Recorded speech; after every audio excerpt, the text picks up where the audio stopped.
आज हम पूज्य श्री आदि शंकराचार्य के विषय में जानेंगे, उनके जीवन और उनके कार्य के बारे में।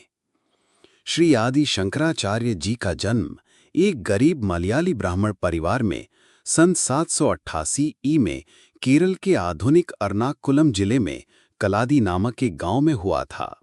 उनके पिता का नाम शिवगुरु था, जो कि शास्त्रों में प्रवीण थे, और माता का नाम आर्यम्बा था।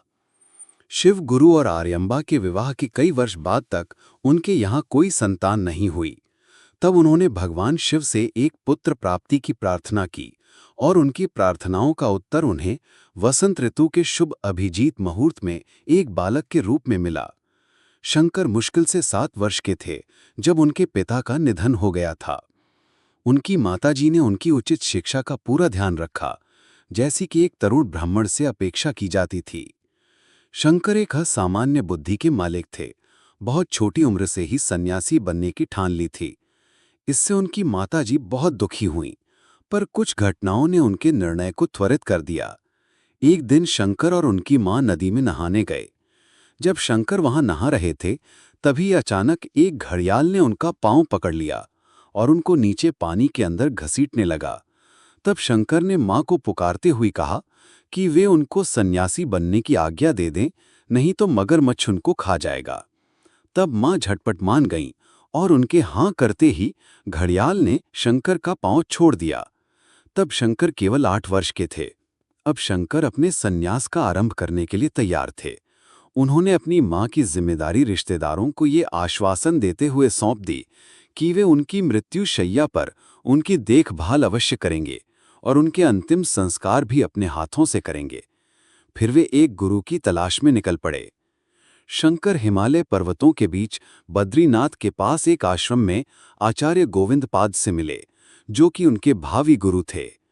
जब गोविंद ने शंकर से पूछा कि वो कौन है, तो उन्होंने उत्तर दिया कि न तो वो अग्नि, न वायु, न पृथ्वी और न ही पानी है, बल्कि हर नाम और हर रूप के अंदर की अमर आत्मा है। बाद में उन्होंने अपना पता बताया। स्वामी गोविंदपाद ने उस युवा आकांक्षी से प्रसन्न होकर उनको दीक्षा देकर सन्यासी बना दिया। शंकर ने अद्वैत का दर्शन शास्त्र सीखा और बाद में इस ज्ञान का खूब प्रचार प्रसार किया। इसके बाद वो काशी अर्थात वाराणसी चले गए, जहां पर उन्होंने भगवत गीता, ब्रह्मसूत्र और उपनिषदों के ऊपर टिप्पणियां लिखीं।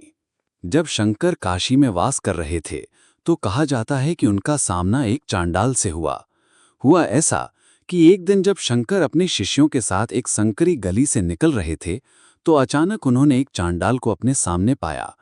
उन दिनों के प्रचलन के हिसाब से एक चांडाल का ब्राह्मण से सामना होने पर चांडाल को एक किनारे होकर ब्राह्मण को रास्ता देना होता था, ताकि ब्राह्मण उसकी बुरी छाया से दूषित न हो जाए। शंकर ने चांडाल को एक और सरक जाने को कहा। तभी उनको अचंभित करते हुए उस व्यक्ति ने उनको डांटते हुए कहा, अरे भले ब्राह्मण, तुम होते कौन हो मुझे किनारे हटने को कहने वाले? ये तुम्हारा बलवान शरीर जो भोजन से बना हुआ है, अपने आप हिल नहीं सकता, तो शुद्ध अनंत चैतन्य जिसका मैं बना हुआ हूं भी तुम्हारे कहने से हिल नहीं सकता। तुम किसको रास्ता साफ करने के लिए कह रहे हो और किसके लिए? शंकर को अपनी भूल का एहसास हुआ और वो चंडाल के सामने दंडवत हो गए। कहा जाता है कि असल में भगवान शिव चंडाल का रूप धारण करके आए थे, जिनको शंकर ने बाद में पहचान लिया। उनका विजयी देशाटन पूर्ण होने के बाद अंततः शंकर को सर्वजन पीठ का नेतृत्व सौंप दिया गया। शंकर ने ज्ञान के प्राधिकारियों के आगे अपने तर्क रखे और अपने विचारों और खंडनों से उन्होंने प्राधिकारियों को आसानी से पराजित कर दिया। यहाँ तक कि मिश्र की पत्नी भारती को भी उन्होंने पराजित किया, जो कि विद्या की देवी सरस्वती का अवतार थीं। मंडन मिश्र, जैसा कि पूर्वतः तय हुआ था, शंकर से दीक्षा प्राप्त करके सन्यासी हो गए और उनका नाम सुरेश्वर रखा गया। इस प्रकार शंकर ने विभिन्न समुदायों के ऊपर विजय प्राप्त कर अपने अद्वैत दर्शन शास्त्र को स्थापित किया।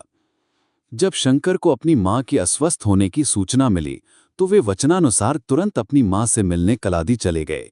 उन्होंने मां को सांत्वना दी और आश्वासन दिया कि उनको मुक्ति प्राप्त होगी।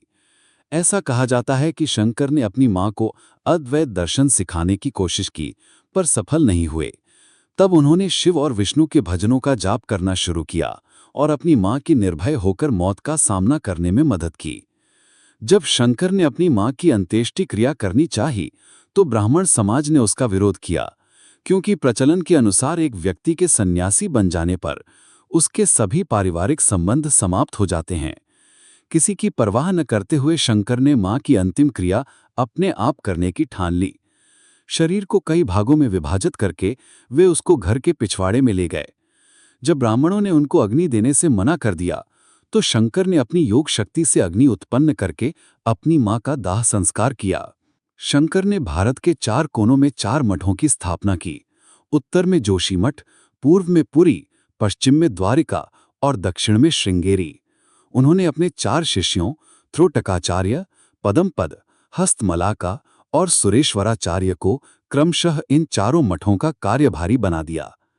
हिमालय पर्वतों के बीच जोशीमठ और बद्रीनाथ मंदिर का निर्माण करने के बाद शंकर हिमालय पर्वतों की ऊंचाइयों की तरफ प्रस्थान कर गए और वहां उन्होंने 32वें वर्ष में अपनी देह त्याग दी। उनके लेखन सनातन धर्म के मूल सिद्धांतों को प्रतिपादित करते हैं। विवेक चूड़ामणि, आत्मबोध, अपरोक्षानुभूति, आनंद लहरी और उपदेश साहस्री उनके मुख्य लेखनों में से हैं। इसके अलावा उन्होंने कई गहरे अर्थ वाले भजनों की भी रचना की। श्री शंकराचार्य के शिक्षण का सारांश निम्न शब्दों में किया जा सकता है: ब्रह्म सत्यम, जगत मिथ्या, जीवो ब्रह्मैव न परः। अर्थात ब्रह्म ही सत्य है, ये जगत एक मिथ्या है, जीव और ब्रह्म एक दूसरे से भिन्न नहीं है। ऐसी जानकारी के लिए हमसे जुड़े रहें और सब्सक्राइब और लाइक करें हमारे वीडियो को। धन्यवाद।